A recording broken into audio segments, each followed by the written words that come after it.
오늘 본문 계시록 12장은 앞에 계시록 11장에서 7 나팔 재앙이 끝나고 이제 7 대접 재앙 이전에 막간에 끼어 있는 말씀입니다. 오늘 본문은 하늘과 땅의 일을 동시에 보여주고 있습니다. 계시록은 장차 종말에 이 땅 위에 무서운 환난의 날이 이르게 된다는 사실을 알려주고 있습니다. 그러나 오늘 본문 요한계시록 12장은 우리 성도들에게 큰 위로와 소망을 주는 말씀이 됩니다. 오늘 본문에서 환난 날에 하나님의 백성이 하나님의 권능으로 보호하심을 받을 예비처에 관한 분명한 약속을 주셨기 때문입니다. 그 예비처가 구체적으로 어떤 것인지는 제대로 알 수는 없지만 환난 날에 하나님께서는 참된 교회를 보호하시기 위해 6절에 하나님께서 예비하신 곳으로 이끄신다고 했습니다. 그러므로 종말의 환난 시기에는 여자로 상징되는 교회가 하나님께서 예비하신 곳으로 보호되기를 바라보아야 하는 것입니다. 본문 계시록 12장을 통해 볼 때 종말의 7년 환난 중 전 3년 반은 이 세상에 살아가는 모든 인류가 통과하게 되는 것으로 보입니다. 그리고 교회도 이 3년 반 기간을 통과하는데 예외가 아닌 것으로 보입니다. 그러나 전 3년 반의 고비인 1260일에 이르렀을 때에 두 증인의 죽음과 부활 승천이 있고 동시에 교회는 하나님께서 예비하신 곳으로 옮겨지게 된다는 것입니다. 이렇게 요한계시록 12장은 이 같은 시기에 하나님의 교회가 어떻게 예비처로 옮겨지며 하나님의 보호를 받게 되는가를 보여주시는 계시인 것입니다. 그런 의미에서 종말에 처한 하나님의 교회에 크나큰 위로와 소망이 된다는 것입니다. 진리의 선 교회가 전개하는 적그리스도와의 끊임없는 믿음의 선한 싸움이 나오며 교회는 장차 철장으로 만국을 다스릴 남자아이로 비유된 두 증인을 배출하는 모습을 보여줍니다. 그리고 두 증인과 사탄과의 싸움이 전개되며 이들의 순교하는 모습에 이어 이들이 부활하고 승천하는 모습도 보여주고 있습니다. 이때 마귀가 하나님께서 예비하신 곳으로 옮겨진 자들을 공격하려고 하지만 성공하지 못한다는 것입니다. 첫째, 사도 요한은 하늘에서 해 입은 여자를 붉은 용이 공격하는 것을 보았습니다.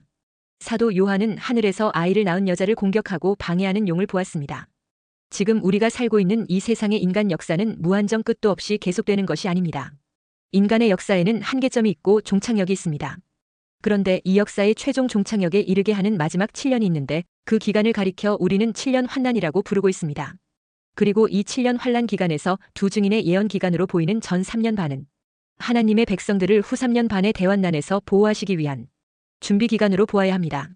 그런데 이 전 3년 반 기간 동안에 하나님의 교회가 여러 가지로 새로운 모습으로 변모하게 됩니다. 지금은 교회가 모두를 똑같이 성도로서 함께 포용하고 있기 때문에 교회 안에는 알곡과 쭉정이들이 함께 자라고 있습니다.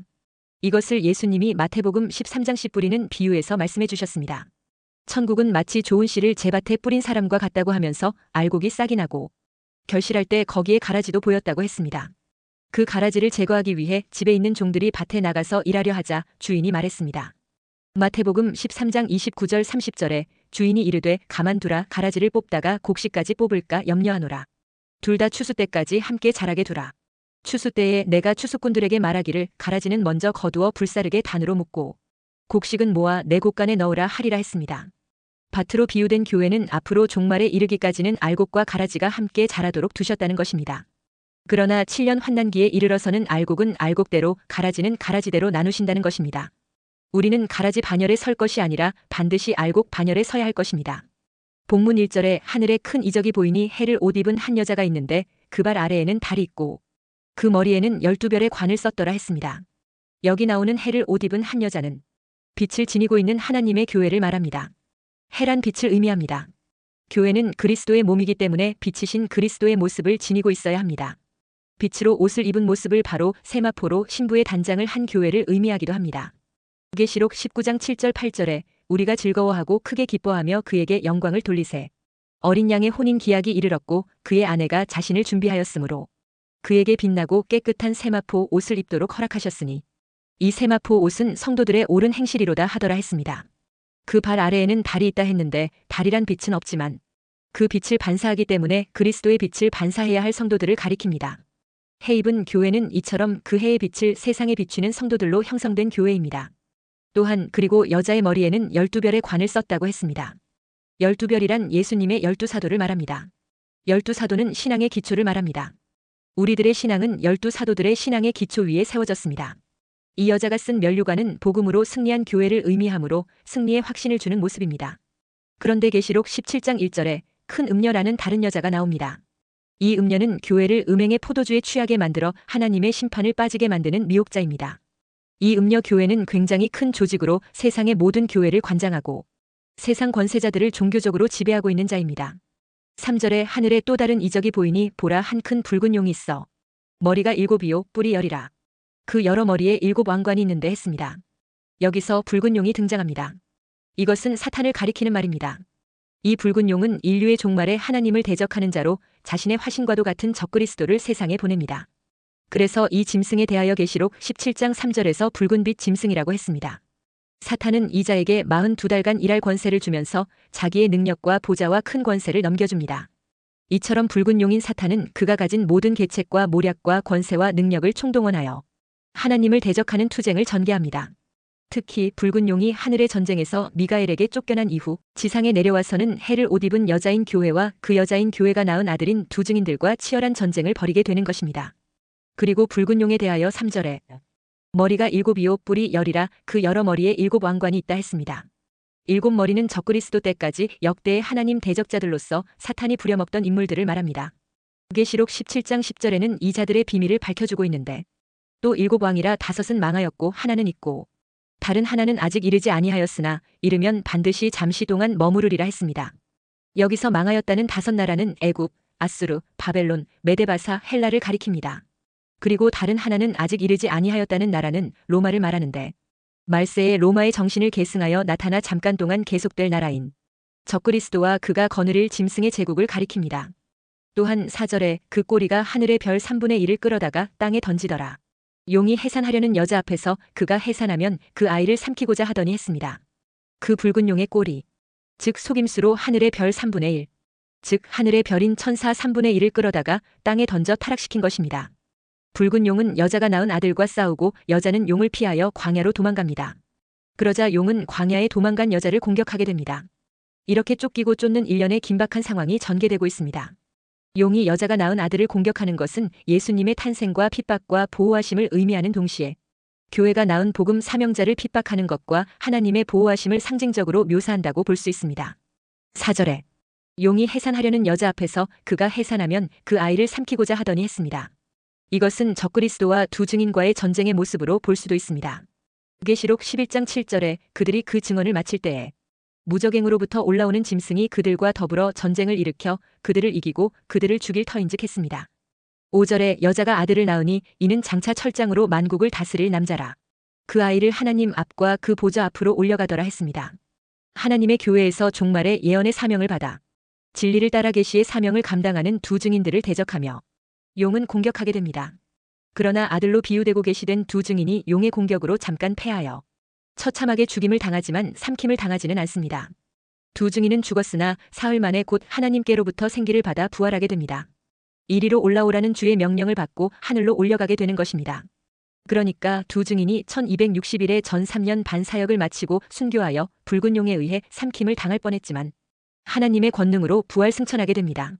그리고 6절에 그 여자가 광야로 도망하매 거기서 1260일 동안 그를 양육하기 위하여 하나님께서 예비하신 곳이 있더라 했습니다. 여자는 아들이 하늘로 승천한 것과 때를 같이 하여 광야로 도망가게 됩니다. 그런데 이 여자의 도망은 후 3년 반 기간으로 1260일 동안 이 여자가 양육받기 위하여 하나님께서 예비하신 곳으로 옮겨지는 것입니다. 이렇게 하여 1260일간의 두 증인의 예언 사역이 끝이 납니다. 그리고 그 두 증인이 순교할 때 두 가지 일이 일어나는데 하나는 둘째 화인 유브라데 전쟁이 일어나는 것이고 또 하나는 후 3년 반 기간인 1260 동안 하나님의 교회가 하나님이 예비하신 보호처로 옮겨진다는 것입니다. 하나님께서 예비하신 보호처가 어디며 어떻게 그곳으로 가는지 그것에 대해서는 정확하게 알 길이 없습니다. 단지 지금은 추정할 뿐입니다.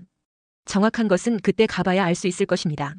둘째, 미가엘 천사장과 그의 사자들이 용과 그의 사자들과 싸우는 하늘의 전쟁이 벌어집니다. 이것은 마지막 때 하늘에서 벌어지는 큰 영적 전쟁입니다. 인류 종말에 인류의 3분의 1의 생명을 앗아가는 핵전쟁 같은 유브라데 전쟁이 있습니다. 그리고 예수님 재림시에 예수님의 군대와 지상의 적그리스도의 군대 사이에 벌어지는 아마겟돈 전쟁이 있습니다. 그리고 종말에 일어날 또 다른 전쟁이 하나가 있는데 그것이 바로 본문이 하늘의 전쟁입니다. 오늘 본문 1절에서 6절까지 해로 옷 입은 여자로 상징된 교회가 배출한 하나님의 사명자들인 두 증인들을 하늘 보좌로 올려보내는 모습으로 보여볼 수 있습니다. 그리고 7절부터 하늘의 전쟁 모습이 나옵니다. 하늘의 전쟁이 있으니 미가엘과 그의 사자들이 용과 더불어 싸울세. 용과 그의 사자들도 싸우나 했습니다. 이 전쟁은 영적 전쟁이지만 종말에 일어나는 지상의 사건과 밀접하게 연계되어 일어나는 사건입니다. 이 전쟁 시기는 7년 환난 시기의 전후가 될 것입니다. 이 전쟁에서 붉은 용이 패하여 하늘에서 내어 쫓겨나게 됩니다. 하늘의 전쟁에서 하나님 편에 서는 미가엘 천사장과 그의 수하 천사들이며 큰 용인 마귀 편에서도 그 수하들을 이끌고 나옵니다. 이 마귀는 그동안 하늘의 보좌를 펴고 공중권세 잡은 자가 되어 하나님을 대적하며 어두움의 세계를 지배해온 붉은 용인 마귀입니다. 그러면 왜 이 영적 전쟁을 통해 먹이를 하늘에서 내어 쫓는 것입니까? 이 마귀는 공중에서 두 가지 일을 해왔습니다. 하나는 하나님께 대한 참소입니다.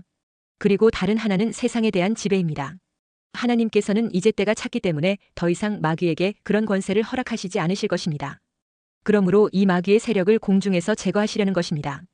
공중 권세 잡은 자인 이 마귀가 사는 하늘에서 지상으로 내어 쫓긴 후 이제 본격적으로 적그리스도와 거짓 선지자를 통해 세상에 대한 직접적인 통치에 들어가려고 하는 것입니다. 이 통치 체계가 바로 666 통치 체제이며 이 통치 아래에서 짐승의 표를 주는 대환난 기간이 후 3년 반에 진행될 것입니다. 큰 용 마귀가 미가엘 천사와 그의 사자들에 의해 내어 쫓기자 하늘에서 큰 음성이 세 가지 내용으로 들려왔습니다.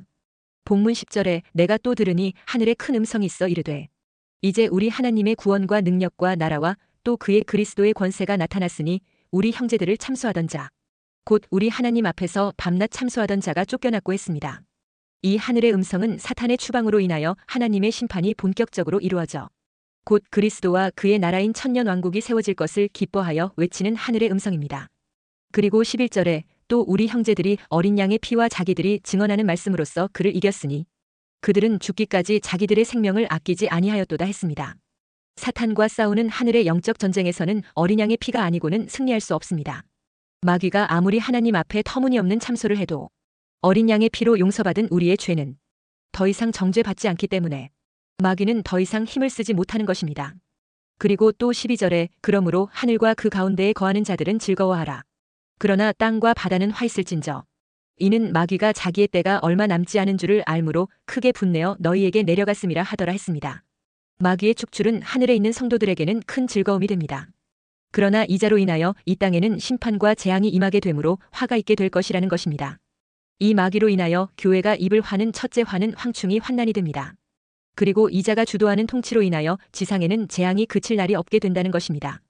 셋째, 큰 용 마귀는 여자의 남은 자손인 성도들을 박해합니다. 본문 17절에 용이 여자에게 분노하여 돌아가서 그 여자의 남은 자손, 곧 하나님의 계명을 지키며 예수의 증거를 가진 자들과 더불어 싸우려고 바다 모래 위에 서 있더라 했습니다. 13절에 용이 남자를 낳은 여자를 박해하는 모습을 2절에서는 이 여자가 아이를 베어 해산하게 되매 아파서 애를 쓰며 부르짖더라고 말씀해주고 있습니다. 아프다는 말은 적그리스도의 핍박을 말하는 것이요. 애를 쓰며 부르짖는다는 말은 그 고통 중에서 하나님께 부르짖는 기도의 모습을 말합니다. 하나님은 마귀에게 핍박받는 여자인 교회를 위해 하나님이 예비하신 곳으로 이끄십니다.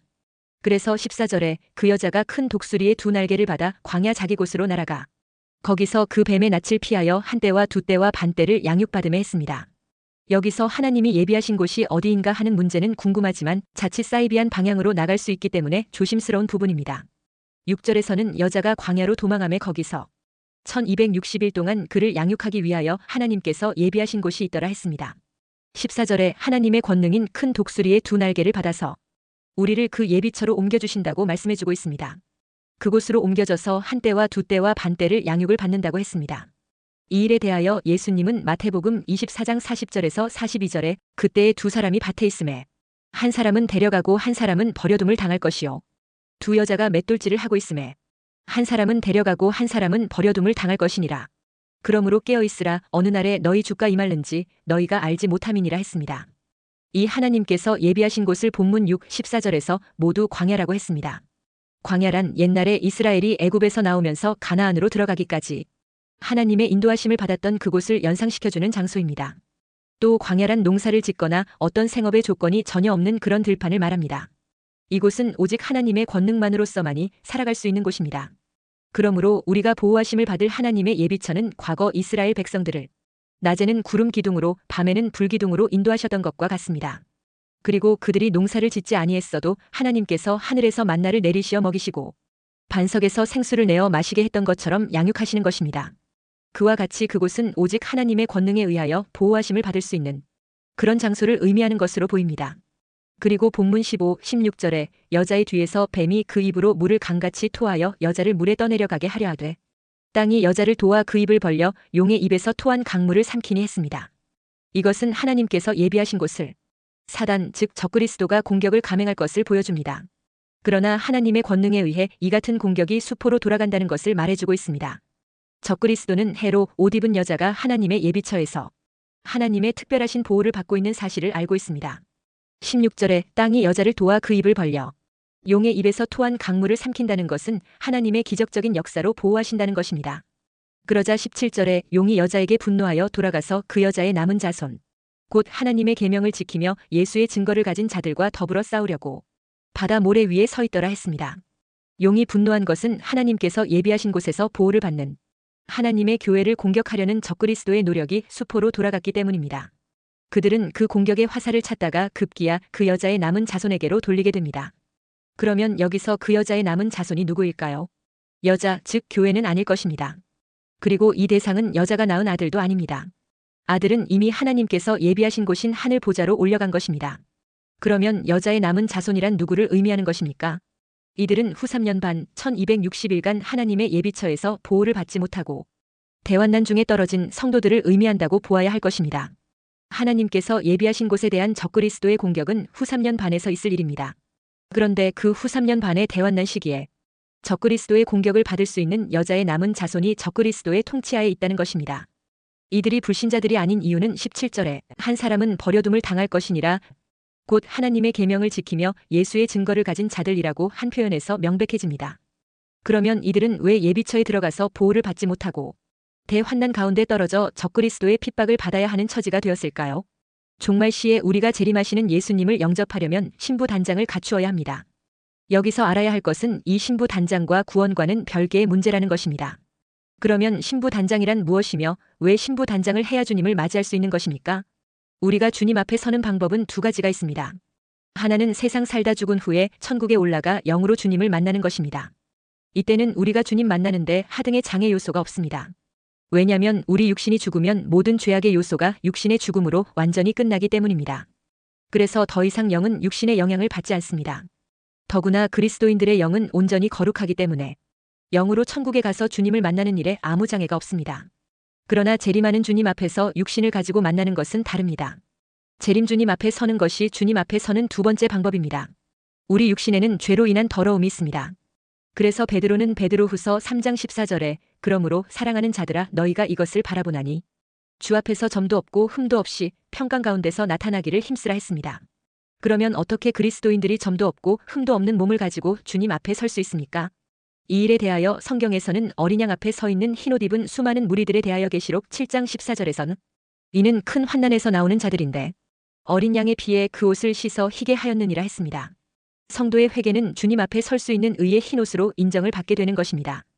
그리스도인들이 살아생전에 이 세상에 오시는 주님 앞에 설 수 있는 방법은 어린 양의 피로 그 옷을 희게 씻는 것입니다. 이것이 바로 이 흰옷이 신부단장입니다. 요한일서 1장 9절에 만일 우리가 우리 죄를 자백하면 그는 미쁘시고 의로우사 우리 죄를 사하시며 우리를 모든 불의에서 깨끗하게 하실 것이요 했습니다. 종말로 하나님은 14만 4천의 사역이나 두 증인의 1260일간의 예언의 사역이 성도들을 정결한 신부 단장을 위한 회개 운동을 일으키게 될 것입니다. 이때 슬기로운 처녀 같은 성도가 된 자들은 신부 단장을 이루어 예비처의 보호를 받게 됩니다. 그러나 우둔한 처녀 같은 성도들은 죄의 더러움을 방치하여 신부 단장에 실패합니다. 이렇게 신부 단장에 실격한 성도들은 그들의 회개를 위한 별도의 조치를 받게 되는데 그것이 바로 대환난 가운데 떨어져 그곳에서 회개하는 것입니다. 사실 마지막 기회인 것입니다.